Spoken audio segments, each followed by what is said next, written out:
Ladies and gentlemen, welcome to another episode of Above the Ring. I'm your host, Sam the SLB. Alongside me today, as always, the man behind the Twitter, the other half of this operation, Vince's voice of reason. It is Scott. Good morning, buddy. How are we doing this week? Good morning, Sam. No, we're doing great. I still chuckle every time you say that nickname. It makes me laugh. I wish he'd listen, but that's beside the point. We had a great week of wrestling and Saturday loaded card. And obviously, by the time people listen to this, NXT War Games will be in the books as well. So, Sam, what's on tap? Well, before we get to that, Scott, yes, due to scheduling conflicts, I do not believe there will be a post show that will be posted. Just make sure you follow Scott while he live tweets all the action, or as I'm saying that like you guys are going to be doing it, but Scott will have live tweeted the show. Wow, it's so weird recording before and trying to think about after. I know, right? Insane. But yeah, don't forget to listen to Raw Review, NXT Narrative, and SmackDown Study, all three shows that Scott covers of WWE content that drops on Tuesdays, Wednesdays, and Saturdays, respectively. Yeah, loaded week. Let's get right into the meat and potatoes here. There were three big shows. Don't forget, next week is Final Battle. Yes. The Ring of Honor hiatus show. I won't be able to cover it due to my scheduling conflicts. We plan on doing. I'm definitely buying that DVD. If they make an announcement for that, everyone go out, pre-order it, buy it. Yep. I was just telling Scott before we recorded. This is starting to feel like the last Nitro. Because even from every documentary I've seen, not watching wrestling at that time, it was uncertain what was going to happen. There were people convinced that Vince McMahon was going to relaunch Nitro somewhere down the line, which obviously, as we know, did not happen 20 years later. Yeah, it was a surreal feeling, actually.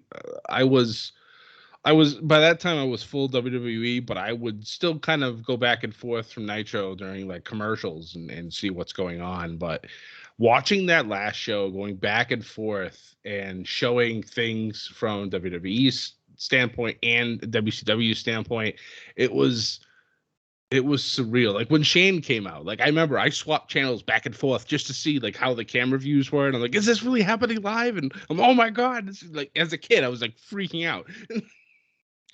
I can only imagine. Like, I don't see anybody else doing this unless there's some form of merger when one company bought out the other, WWE or AEW. That's the only reason I could see it ever happening. But I don't see that happening for a long time, if at all, at this point. Right. But that being said, guys, Ring of Honor Final Battle, we are looking forward to it. It's a bittersweet moment. But I think there's a lot of other promotions that might fall right into place. We're going to talk with one that we've been eyeballing since this podcast started. Game Changer Wrestling had an event in Dallas on Saturday. Mind you, everything we're going to talk about can't happen on Saturday. Game Changer Wrestling had So Alive in Dallas at the Irving Arena. I'm going to go through these cards quickly, and we'll make little notes here and there. Joey Janela defeated ASF. Tony Deppen defeated Demonic Flamita. Atticus Kogar defeated Jordan Oliver in a no contest. Blake Christian returned to the independent scene, taking on and defeating Jake Cartwheel. Second Gear Crew, AJ Gray and Matthew Justice defeated Alex Colon and Sadika. Scramble match. Fuego del Sol, our boy. Nice. Defeated Drago Kid, Nick Wayne, Gringo Loco, Sam Stackhouse, and Deranged. The GCW World Tag Team Championship match with the Briscoes defending and retaining the belts against Ninja Mac and Dante Leon. Thunder Rosa defeated Ali Catch. There is a promo about this that Scott sent me, which is definitely worth watching. And there was a death match. Jane Wade Murdoch defeated Jimmy Lloyd. I want to make note of the Briscoes right now. I don't think people... First and foremost, Jay Lethal was the face of Ring of Honor. If he did not exist, it'd be the Briscoes. Right. They are they were there since day one. They have been there since day one. They will be, defending those GCW titles at Blood on the Hills on the 17th against Brody King and PCO. Ooh. Yeah, I know. Or ROH talent. But keep in mind, they've been fucking, and I will say that, fucking so hard with FTR on Twitter. Oh my God. Like I just know give me this match. there are rumors that they have been backstage. Yeah, for Dynamite tapings. Oh my God. For anybody who's watched ROH, they know how them boys are. And if they show up on Dynamite or even Rampage, I don't care. Yeah. So every time I've seen 3 Ring of Honor shows, and I think they wrestle on each and every one of them. Them coming out and wrestling, they had what I would say, they just felt like talent that would have existed in ECW if it existed today. Yes, absolutely, 100%. Like yes. They are just like look at them. My buddy Alex, and Alex, I'm gonna quote you here. He calls them the Usos on meth. Like, could you imagine the Usos going head to head with these two? Creme de la creme. Incredible. We're keeping an eye. We're watching. They're going to show. Absolutely sure they're going to show. Minds will be lost when this happens. Well, maybe battle for the belts. I mean, FTR are technically champions in Triple A. It's true. It's true. Winter is coming. There's a lot going on here, Scott. We could, all day. We could do this all day. We are less than a month. Sorry, I'm making a jump here. We are less than a month away from one of the biggest, if not the biggest event in professional wrestling. 2-night event in Japan at the Tokyo Dome, January 4th and 5th, Wrestle Kingdom 16, right around the corner. But we're still a little more than a month away from the 3rd night, the 50th anniversary show, New Japan Pro Wrestling taking on Noah. Now, I bring this up. There's nothing I really saw this week to talk about here, except one pointer. I don't know if we talked about it last time. Kenta made his debut in Noah. Ooh, no. We did not speak of this. That's amazing. And Kenta has been on AEW. He's been wrestling on New Japan Strong. He is an active member of the Bullet Club. The Japanese scene could explode next year if we see a co-promoted product between these two companies. Right. I would like to see Dragon Gate involved in All Japan, but there's so much to go into it. I am so excited for this alone. But Kenta is Noah, so maybe there's going to be shenanigans. Maybe there's going to be betrayal. Maybe Scott, we could go all day. Mm-hmm. I texted you this week. I love the Tokyo Dome. I know. I love Wrestle Kingdom. This event here, though, is probably even more exciting for next year. Mm. And it's not like they're rivals. I mean, we've talked about the history of pro wrestling Noah for several times, and how it was pretty much all of All Japan's talent pretty much left in the early 2000s and formed Noah. So it's not like they have bad blood with each other. Right. So what's going to happen? This would have been the equivalent of WWE and like Ring of Honor. Yeah. Because they're not competitors, but it's like, Ring of Honor's like the shit, and you got the top dog. Here you got the top dog and Noah, which I've watched a few matches. I watched when Muda won the belt. I came across that. You can find it on YouTube, guys.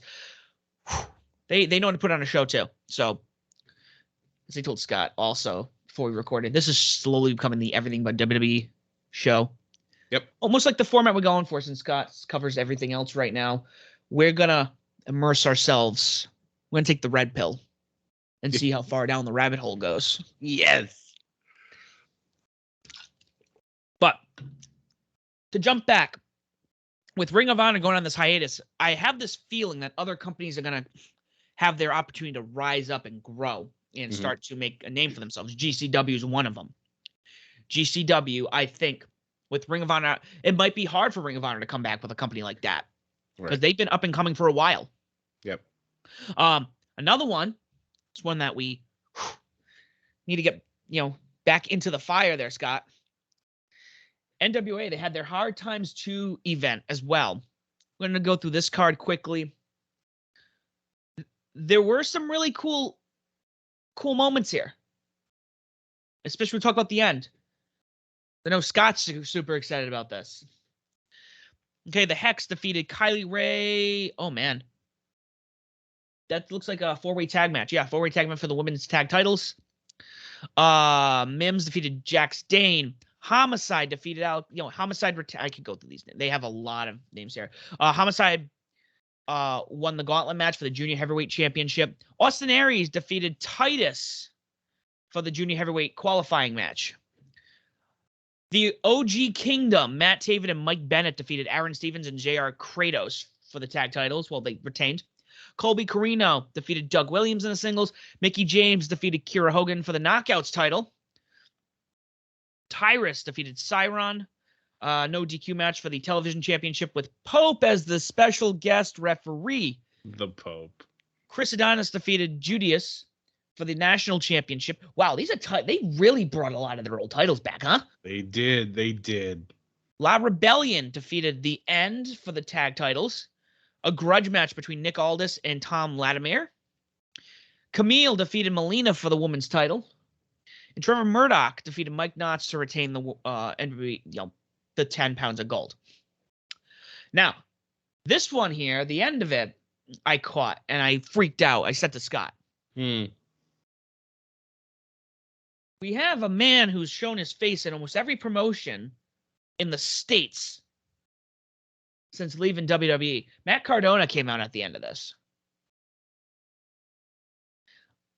I don't know if he's the biggest heel out there right now, or this guy has fire behind him. It's amazing. Welcome to Matt Cardona Wrestling Alliance. That's really what this is. It's incredible. Like he is doing, and I know Moxley was doing it, and some other wrestlers have done it. Nobody's doing it like Cardona is right now. He's touching everything. It's amazing. I'm literally waiting for him to show up in AAA or in MLW. That's really what's left here. Watch him show up in Final Battle. Just because. I don't know what to say. Like everywhere he's showing up. And it's exciting. It's incredible. This is he I think is forging the way of what we imagine, what I would expect from most AEW talent. Like what Tony Khan, fuck that guy. Tony Khan had, where it's like, okay, we're gonna sign you. We have all this stuff, but guess what? You guys can work with anyone else too. And I think this is how I imagine like this is how I imagine some of this other talent working. Thunder Rosa, like we said, she was at GCW's Soul Alive event. Yep. A lot of exciting shit. A lot of it. I might have to buy this pay-per-view on DVD. Wow, I'm going to have to start buying wrestling DVDs again. We're going to have to be tape traders, if you will. Well, you can't do it with WWE anymore because they've stopped production of DVDs in Canada and the US. So I'm just like, oh, well, that sucks. But yeah, I get it, but also like your big four events. I know about you, Scott. I wasn't buying pay-per-views unless I was there. Same. The only pay-per-view I actually really own is the Royal Rumble where there were 40 competitors in Boston. I bought it because I was there and I wanted to have that memory forever outside of the network. I'm going to literally back up here. I have War of the World. We're talking WWE. I only have 33. There are other pay-per-views I would like to get. I have War of the Worlds. I want Global Wars, Mass Hysteria. That's going to be tough where the Ring of Honor DVDs are going to come from. That's true. Or you could be like Impact and go VHS, which completely blew my mind. Oh yeah, what was that event? That was something else we wanted to talk about quickly. I believe it was Bound for Glory. I believe VHS. I'm like, what year is it? Yeah, I'm all about retro. Don't get me wrong. Right. I own vinyl like it's nobody's business. Well, vinyl's come back in style, which it should never have gone out of style, in my opinion. Vinyl actually sells more than CDs do every year now. That doesn't surprise me because everybody else is doing things, through iTunes or whatnot. I myself is still a CD collector. I wish I had A turntable? a turntable. I used to have one when I was younger. My aunt actually gave it to my folks, and I used it in my bedroom, and I had so many records. But as I've got older, I moved on, CDs and MP3s and et cetera, et cetera, et cetera. But yeah, I one day I'm pretty sure I'm gonna buy myself one again and try to see if my parents still have all my old vinyl records. Yeah, if you can ever get back on that, that'd be amazing.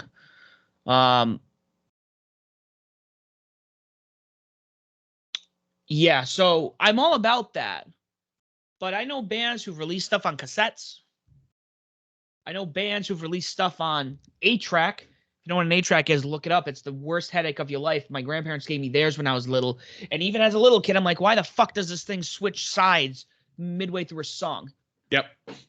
I had an 8-track as well. Yeah, that was something. That was a ride. VHS is another one. Why? Why not? In a world full of Blu-rays, be a VHS tape. I mean, you want to be really weird, put it on fucking Laserdisc or Betamax. Jeez. Ooh, there you go. Now we're going real back. Laserdiscs. I remember back in the day, I'm going to age myself a little bit, when everybody was like, don't buy DVDs anymore. Laserdiscs, the way to go. And I'm like, don't think so. And then Blu-ray came around. I'm like, there it is. There's the upgrade. What a jump. But I know. Where did we go, Sam? We were talking about the VHS release and the DVDs. I don't know why. I guess I get it. If you want to do like a limited run or like a store-only thing, I'm cool with that. Right. But to be like, nah, we're going completely digital on your streaming platform that's not even yours and sucks. It sucks. Scott, did I say that? Oh, it sucks? I don't know, Sam. Tell me how you really feel about it. It sucks. Garbage. That being said,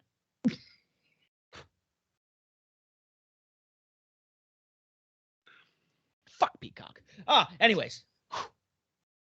We talked about never being like negative about this, but I swear, like, there's certain things that leak out. It's like anger management. It's like, nope. Gotta steer back. Gotta get ourselves right back to where we were. Put ourselves in our place, be constructive about things. Except for Peacock. Fuck Peacock. It's true. It does suck. But anyways, yeah, what I highly advise from people, like, honestly, if they're going to play this game, and people don't want to buy pay-per-views off the bat anymore, especially, I mean, I'm iffy with it. I don't know about you, Scott. There are definitely times where I'm like, especially Ring of Honor. So like Ring of Honor service, I bought All In on, Ring of Honor, Honor Club. Never got the hard copy. I wish I did. They ended up, when you unsubscribe to Honor Club, you lose that access to those pay-per-views. Right. When you resubscribe, you still lose access to those pay-per-views if they're within a certain time frame. Oh, that sucks.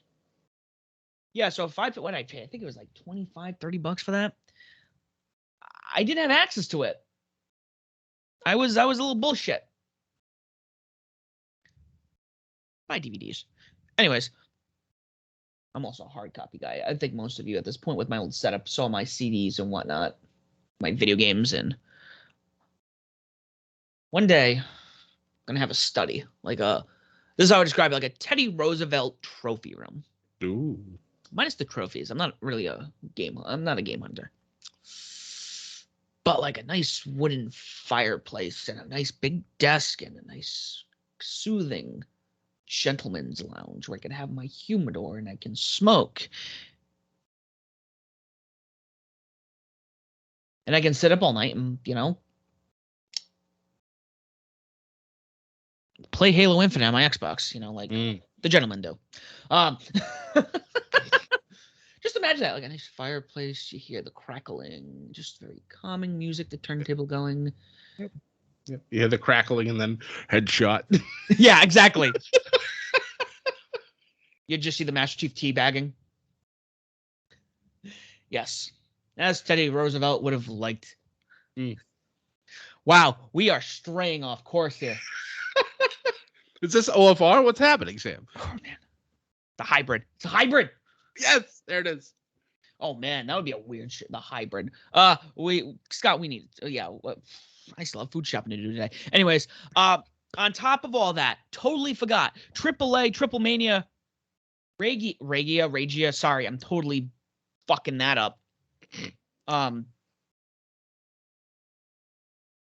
AAA, their Triplemania event. They do. It's supposed to be the WrestleMania, but they do it like 4 times a year. I always find that odd. Yeah. This is a big deal. This is actually the match. The match. This is the event that Kenny Omega should have been at. Mm-hmm. Obviously did not show because he had to drop the belt due to health reasons. Where are you? So here's the card for this one. Las Toxica. Wow. Yeah. If somebody's gonna listen to this, I'm like, wow, this is Sam's not doing a good job. So this first match is interesting. Okay, they had a dark match. Then they had this opening match. Las Toxidas defeated Fabe, Apache, Lady Sanai, and Sexy Star 2. Wait for it, because this is interesting. In a Lumberjacks with Straps match. What? I'm curious.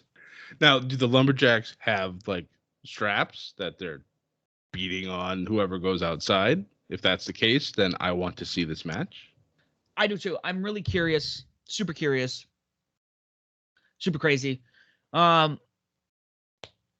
Underrated wrestler back in the day.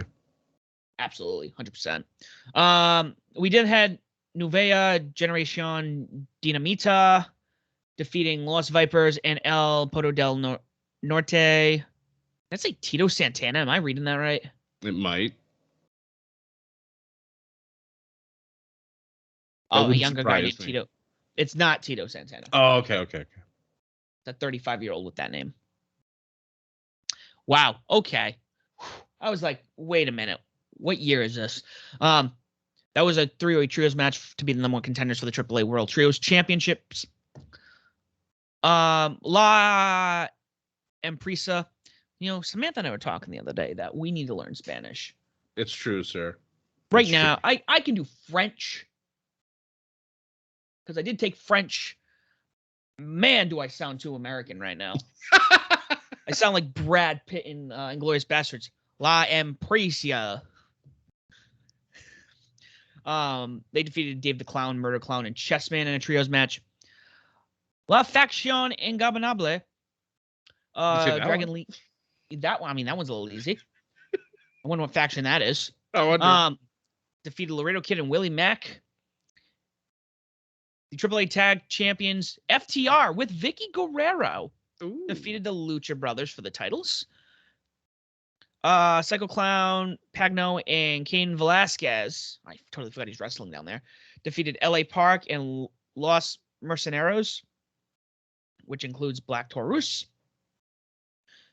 And last but not least, who I thought would have won the title, the AAA Mega Championship, El Hero del Viquino defeated Samurai del Sol, Jay Lethal, Bobby Fish, and Bandito.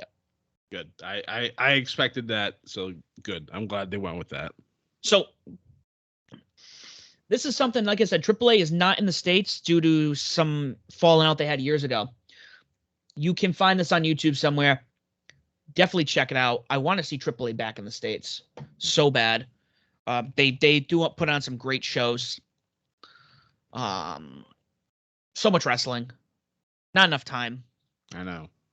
You know, it's like MLW. I think they have a new show. They have Fusion right now, but I believe they also have Azteca Underground going. I need to watch this, but I have no time.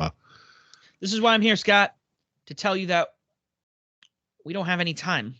I know. Not like that Stick song. We do not have too much time on our hands. Right? But we watch a lot of wrestling throughout the week, so figure that one out. I don't know, figure it out. Man, people are going to listen to this episode and be like, what the hell is going on today? Hopefully they enjoy it so we can start doing more of this. I like the ramble. We don't get the ramble enough. Yeah, it's true. It really is. So let's get quickly into the last bit of the last show here before we get into the meat and potatoes. Impact Wrestling. Scott and I got super excited for this week as we're watching everything happen, fall out. First and foremost, Matt Cardona comes out. I guess they were talking about what happened at Turning Point. Moose came out. Yeah, I'm skimming through the highlights on this. Chris Sabin and Matt Reinhold went one-on-one with Sabin winning. Our boy from NXT made his Impact debut. Jonah wrestled and defeated Jai Vital. Rachel Ellering defeated Savannah Evans. Our favorite faction lost to Rich Swann and Willie Mack. They are not violent by design, it seems. Makes me sad. Then the main event was probably, and I've learned this with Impact, and I think it's something you do get from WWE at times, where the opening of the show corresponds to the main event. Yes. Matt Cardona and Eddie Edwards took on Moose and Morrissey in winning. So, and somewhere in there, I wouldn't be surprised if there was some Wrestle House shit. Wouldn't be surprised. Because, Scott and I don't watch anymore, so they would bring Wrestle House back. Of course they would. Of course they would. Yep. So, let's get right into this week. Good old A-Dub. We kick off this week, Bryan Danielson taking on Alan Angels. Oh, my God. This is in Atlanta.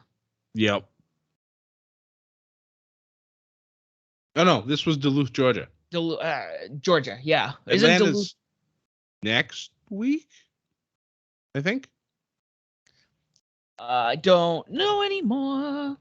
Let's see. Coming up.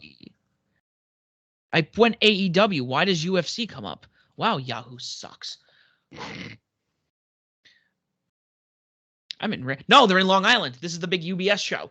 Oh, that's right. Show. That's right, because Raw was just there. And now we get to see how AEW fares with them. And then they go to Texas for Winter is Coming. Yep. Then Greensboro, North Carolina. Jacksonville, December 29th. Damn, I'm going to be in Florida, too. I wish I had tickets for that. Anyways. Yeah, they were in Duluth, Georgia. So, hometown hero here.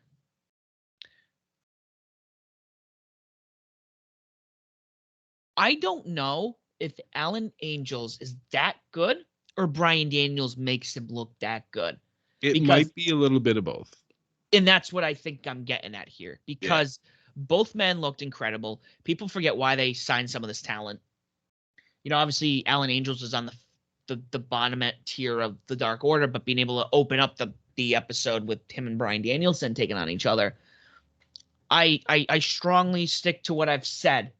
Bryan Danielson is the most consistent man in the ring, and not consistent like he has all right matches.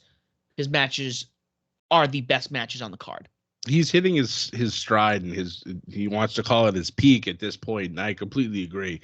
He's doing for the first time in a long time something that he truly loves, and that's being a professional wrestler. And he's being a heel to boot. It's just, I love it. I love watching every single second that he's in the ring. This is the Bryan Danielson that I've been waiting for to truly show up outside of the build for WrestleMania. This is the best Bryan Danielson I've ever seen. Yeah, he's flawless. He's so good. And it's cool that he got what he got in WWE. He got his rightful due. Yeah. But it almost makes his initial run sound that much more infuriating. Even though in the long run it paid off and it made him a big star, to watch what he's doing now and be like, they saw nothing in him at first. Right. What? Getting fired after his first appearance on Raw after, attacking Justin Roberts, who also is in AEW. Blows my mind. It's baffling. So this was great. Obviously, Danielson won, but we're going to be in New York, and he's going to wrestle somebody from Long Island. And you know what, that man? He's a little hungry. We got John Silver. I personally love how Bryan Danielson will run down every single member that he faces of the Dark Order and does it so flawlessly. It's just he eviscerates whoever he's going to be wrestling. And I've been saying this until it happens, at Winter is Coming. He's going to mow through everybody in the Dark Order, and then Adam Page is going to be like, fuck you. It's going to be a beautiful match, and I can't wait to watch it. But I don't see Bryan Danielson winning this whole thing. And it's going to infuriate him. I think it's going to continue that feud. Yeah, we might get a couple of matches between these two. I'd be all right with that. Especially since, Winter has come, and he's not going up against Hangman. He's going up against Wangman. Don't forget that. Oh, my God, that's right. Whoever did the graphics for that. Applaud you, sir. Yes. Beautiful. Love it so much. So, following that, we had CM Punk taking on and defeating Lee Moriarty. This was kind of cool. And we've probably seen this at this point. CM Punk and Bryan Danielson back-to-back on the card. But these two put on a great match. Lee Moriarty was a awesome signee. Agreed. Obviously, MJF mocking him the whole match was just perfect. So good. This feud is everything that I've wanted from these two so far, and they haven't even touched yet. He did not lose a moment. He never slipped up and said CM Punk. The whole thing, he's like, PG Punk, PG Punk, PG Punk. He made sure that what he was saying was almost like canon. Yep. And then they went, I think I texted you afterwards. It was like, if I could touch you right now. And I'm like, yep, I've heard that in my life. But it was great match. This feud, like we said, we're building up to one of the the best heel champions we will see when he gets that belt. Yes. He might, maybe not as much as Kenny in terms of, the in-ring. I think he's still a great wrestler. But the heat this man will have, if he doesn't have that belt for longer than for about a year, I'll be upset. He needs that belt for a while. Yeah, because honestly, he has so much protection around him. Whoever's going to be his challenger literally has to go through the entire pinnacle to get to him. It's kind of like what Jericho did back in the day. And even though Jericho won that last match, MJF won that feud because it got him even farther over. Mm-hmm. So yeah, whatever babyface challenges MJF after he eventually beats Hangman Adam Page for the title, that person's going to be a superstar. And part of me feels it's going to be Dante Martin. Mm-hmm. A whole nother thing that happened. Yep. Things will have to happen in certain orders. But you know how I feel about Dante and what he's doing right now. Yeah. He didn't really say much, too, I think, when they had him on the mic earlier.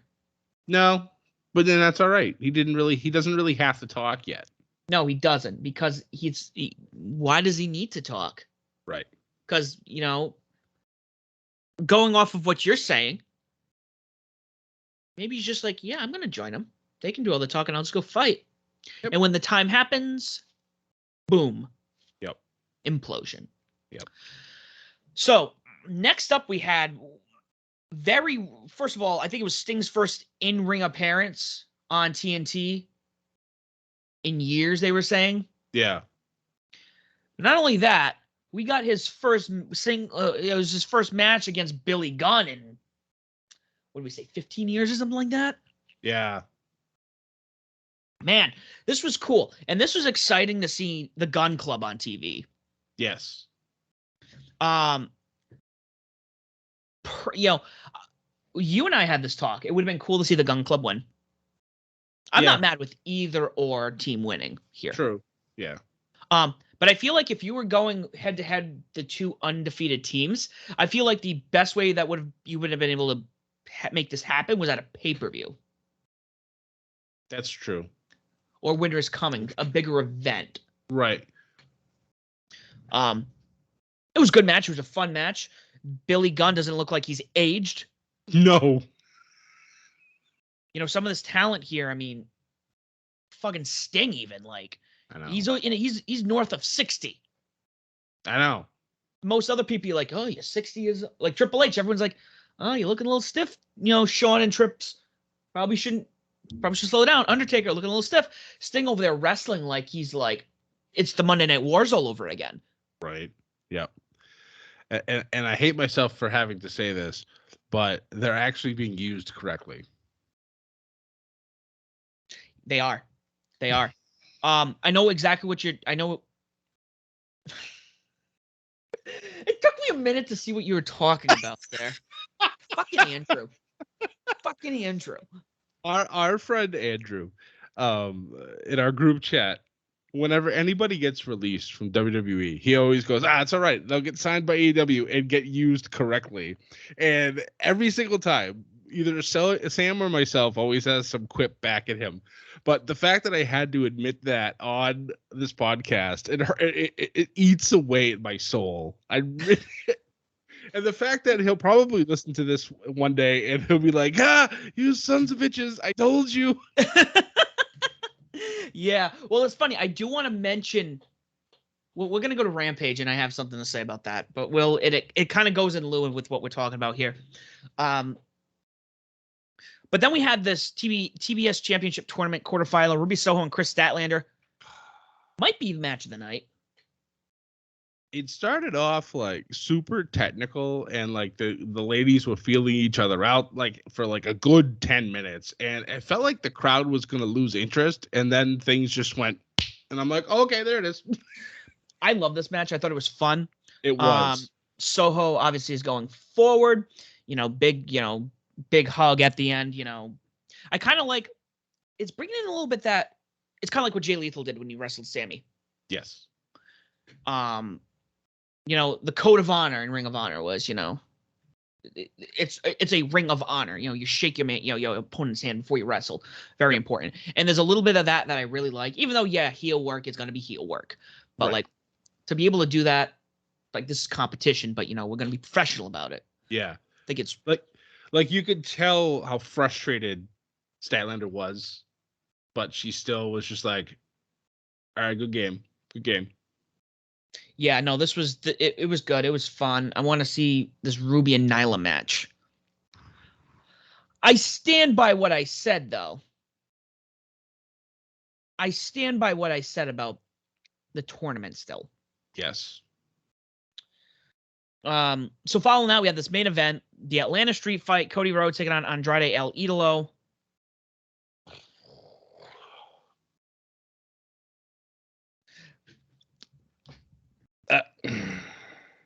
I get some things to say about this because this was a lot of fun to watch. Yeah. What if let's hypothesize. I almost gave a lisp there. Let's hypothesize.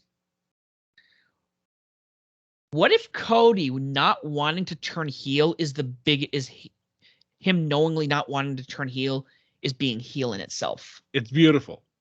There's so many layers to this, unlike the layers of skin that were lost in this match. Yeah. Well, that was the thing. Brandy came out. I don't know when the last time I've seen Brandy on TV. It's been a while. But she comes out. Cody was stunned after that power bomb onto the burning table. And they're like acting like, oh yeah, he did that. He's incredible. This, and I'm like,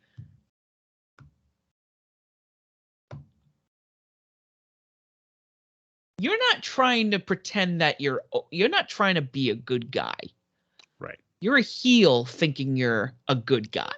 Right, yeah. It's like you never trust someone who says, I'm a good guy, because they're normally not. Yeah. It's like their perfect work, and then you take out the sledgehammer and the goddamn literal golden shovel.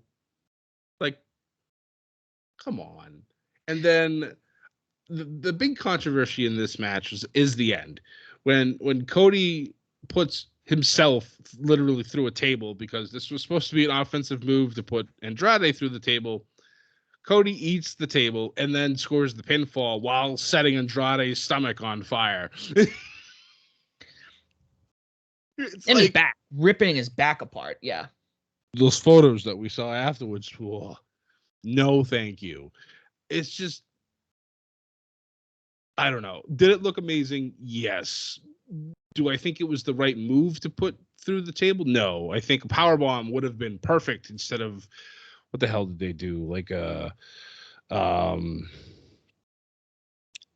Okada, not an Okada, but Osaka street cutter type of finishing maneuver. Andrade's face went in, but Cody's whole arm was blocking it. So I don't know, maybe just the wrong move, but it looked great.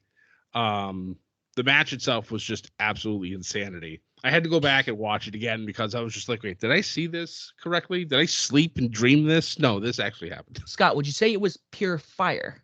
Oh, literally into the fire.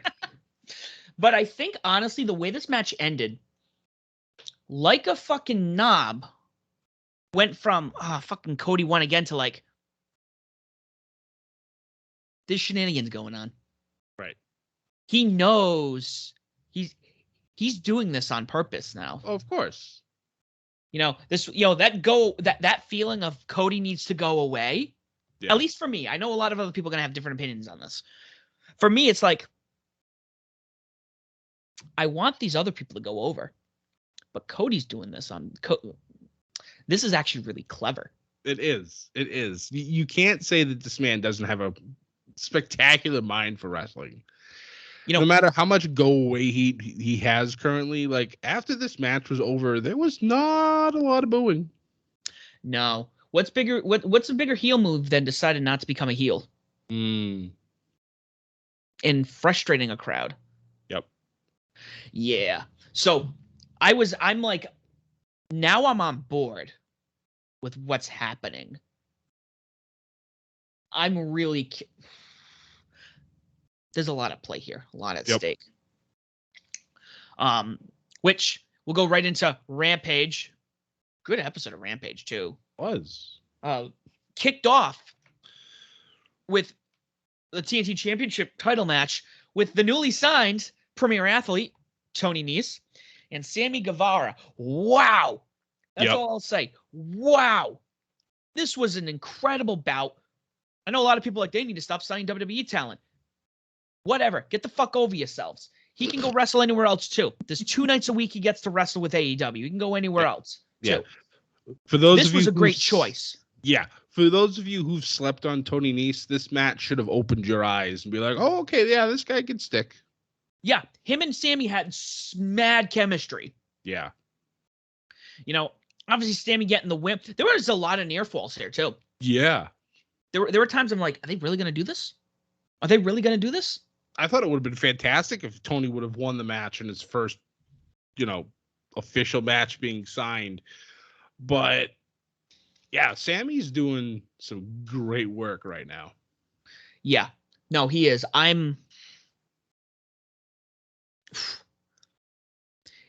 It's interesting with especially somebody like him who went through the Me Too movement and the whole, he said something to somebody the wrong way and then he had to go. And now he's I'm not going to take anything away from, but it's awesome to see him do what he did, go through his retraining or sensitivity train, whatever he went through, just to come back to be a bigger star and a fan favorite. Yep. In incredible talent. Great on the mic too. Great on the mic. Yes. Following that, we had a squash match. Jade Cargill taking on one of Thunder Rosa's talents, Jaina Kai.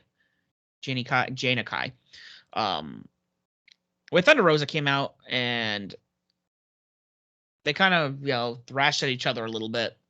A little scrappy. A little bit. I like it. This match is going to be insanity too, by the way. Mm-hmm. Like, I thought the Red Velvet match with Jade is going to be great. Was great. This one's going to be even more ridiculous. And I honestly, for me, it's a 50-50 flip for who's going to win this match. Same. And that's why I say these two are going to be the ones to win the belt. One of them. Thunder Rosa might be the biggest name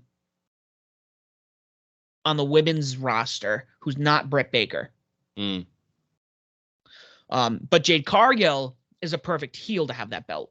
I know some people were like, I had a couple friends message me, oh, she still can't wrestle. I'm like, and I didn't watch Rampage Friday. Once I finally watched it, I'm like, that was a squash match. And the moves she did weren't that bad. They didn't look bad.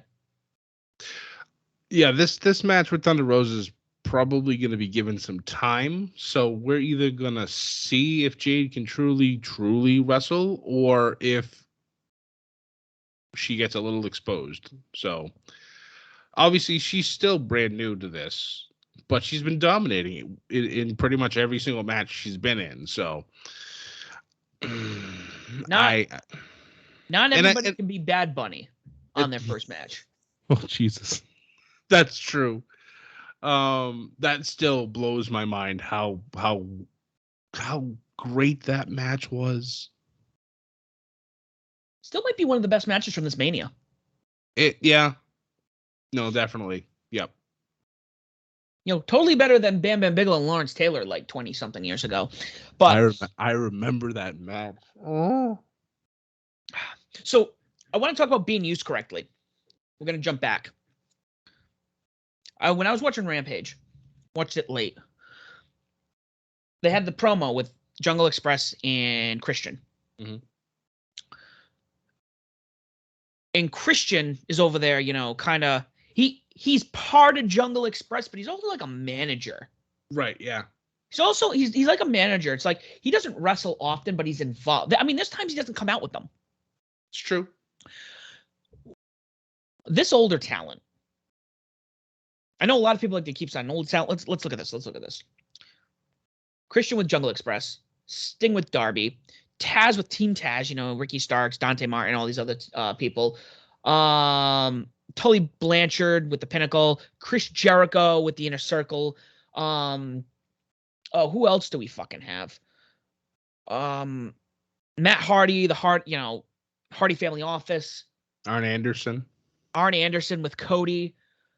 A lot of this older talent, yes, they may wrestle, but a lot of them are really being used almost as managerial roles. Which is something that is a lost art, and I'm very happy that it's back because valets and managers can do wonderful things for storytelling in a match. And the fact that AEW is actually doing a really decent job with it makes me very happy. I haven't seen factions this prominent probably since like the Attitude Era. True, but even saying that, the factions, if you've noticed, have kind of taken a step back. We really don't see the Pinnacle as the Pinnacle anymore, really. We don't see the Inner Circle as often as the Inner Circle. So they're doing a good job. Like, they're still part of that faction, but they're not on our televisions, all of them together at the same time. But that's what I'm saying. They're not going the NWO route where everyone's part of the NWO. Right. It's like everyone was almost part of a faction, and even the jobbers, you had the Job Squad. But like, okay, they're all part of these factions. But yeah, we're not gonna make it faction folk. They are still singles wrestlers. They don't need to be wrestling. Like I said, half the Death Triangle was mentioned last night, and I'm like, wait a minute, we're still talking about Death Triangle? Yep. Wow. You have whatever's going on with this weird Pinnacle, like the House of Black. It's like almost unspoken right now. Yep. And that's what I'm kind of going at. Like, you have the older guys really helping and hone these people, the talent, honing their craft. When they want to get involved, they want to get them involved. They do a pretty good job at it. But also, they are part of factions, but it's not like WWE is like, you're in a faction, you got to have a tag team belt. Can I do a singles? No. Yeah. So I think there's a lot of good layers here that are going on. You're in a faction, but you're still a singles wrestler. It's not your whole personality. This is, it's part of your personality. Part of your personality. How it should be. And I like it. I something I really, really enjoy. But this tag match.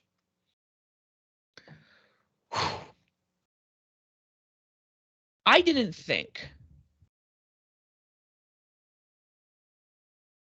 and I love most of the talent here, I didn't think there could be a tag team that could rival the Lucha Brothers or the Young Bucks for a long time in this company. A long time. I'm at the point where I keep forgetting FTR started in NXT. Yep. They are so good. Even Pac. You gotta just all so good. This was a great match. This was a great, obviously you have, Pac and Penta doing all the flippy shit. Yep. You have FTR being like, nah, we're traditional tag wrestlers, and they do, the traditional tag shit. One thing I thought was really cool and I really appreciated, there was a moment where Pac interrupted something. I don't know if it was a submission or a pin. And instead of hanging out in the ring for the next 5 minutes, he literally went back out to the outside. Yep. I'm like, cool. You're not sitting there for 5, and then chaos breaks out. Right. A little bit of organization. They ripped Penta's mask off. Alistair comes out. Malachi comes out. Who? Spits more acid at Pac's other eye. I love how Pac wrestled with one eye. I'm like, Jesus Christ, man. How fantastic are you? Oh my God. The storylines within this match is just beautiful. I love it so much.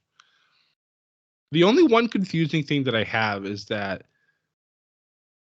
Pac is not a face. I don't think he's ever been a face as Pac because he's the bastard Pac. And obviously Malachi Black is, I don't know what you would call him because he's not a heel really. But it's just that dynamic to me is it's a little odd, but it works because they're both insane. Yeah. Oh man, imagine Malachi Black and Pac as a team or in a match. What a one-on-one match. It's gonna happen eventually whenever Pac can see again, but my God, there's a lot going on here that I really like. I know, and it's just like I can't. And it's like I can feel the internal struggle within me. I feel like Darth Vader. I can sense the good in you. I've been such a WWE guy for so long, and it's like I can't wait for Wednesdays and Fridays now. It's like I love SmackDown too, but it's like, yeah, SmackDown's great, but what's gonna happen on Rampage? Yeah, especially so the thing is with WWE. Again, I don't want to sound too critical. They had all that talent, and you would get the same finisher for a long time. Like, I'll go to Jinder and Randy Orton. Oh, look. Here's the Singh brothers. They're coming in, and Jinder retains. Anything can happen here. They have so much. They involve people who you're like, what the fuck is going on? Yep. The Dante Martin sign-in threw me off. Oh, my God. Completely. Like, I'm like, wait, what? Why is this happening? And then I was like, wait. Thinking about it, and actually, now that you brought that up, I have something I want to throw out there. Mark had texted me this, and I need to find it. Give me a few seconds. Where the hell did he message me with this? I wish I would have thought of this earlier. I would have been like, oh, okay, yeah, there it is. Fuck. Where is it?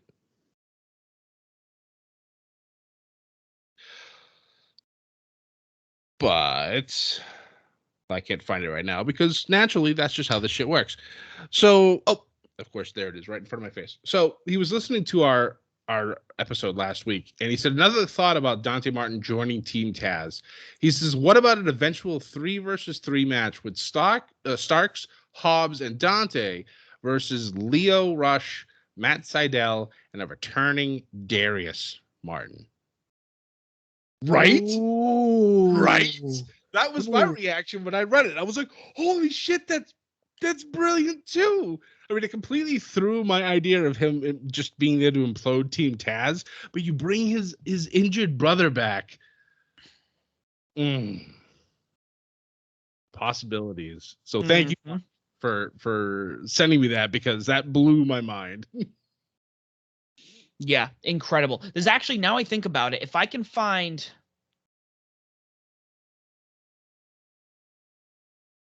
because there's been some other stuff going on. And keep in mind, with the Ring... I'm going to go back to Ring of Honor quickly. There's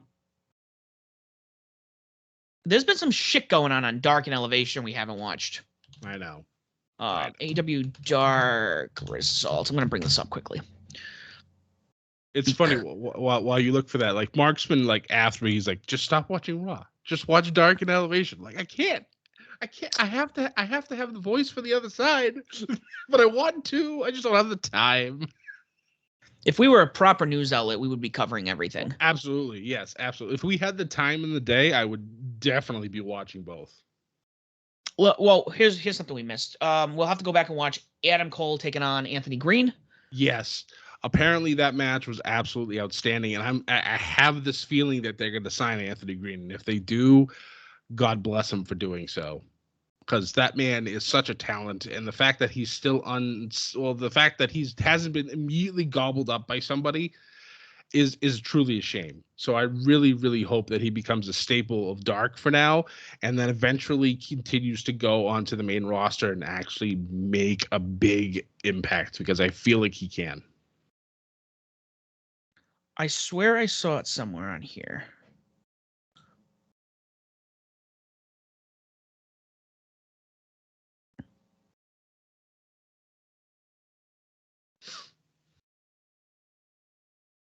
I swear I saw Jonathan Grisham wrestling. I think he was backstage. I think you sent me an article about that. I'm just like, oh my God. Yes, give me that man wrestling anybody in AEW, and yeah, it's going to be fantastic. It is. I'm just reportedly backstage at Dynamite. That was it. I thought he wrestled. Just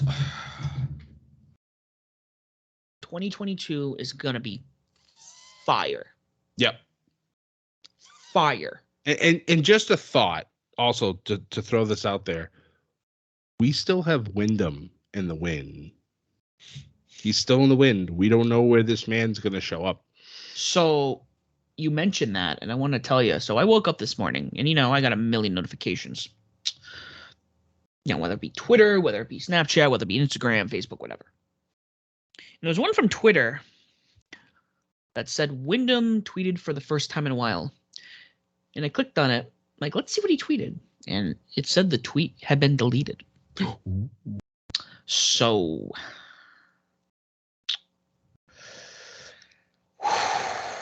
I'm sure if it was spicy, it's out there. And now that you mention it, now I'm going to have to look at some point. I'm doing the same thing. Because whenever that man tweets, people listen, people go insane, myself included.